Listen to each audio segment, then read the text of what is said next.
18 دسمبر کو جو عالمی سطح پر یوم زبان عربی کے حوالے سے منایا جا رہا ہے، اور یہ پہلے سے منایا جاتا ہے، یہ اس دفعہ سے نہیں ہے،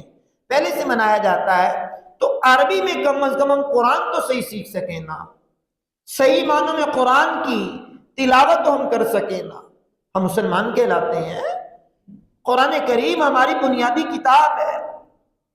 اور یہ کتاب قلب محمد پر اتری ہے،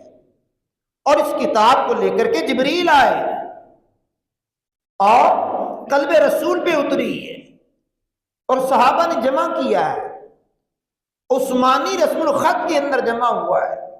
قریش کی قرات کے مطابق اس کو پڑھا جائے گا، اپنے لب و لہجے میں تو نہیں پڑھا جائے گا، عجیب و غریب لب و لہجے میں تو نہیں پڑھا جائے گا،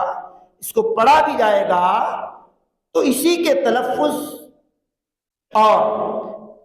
تجویدوں کے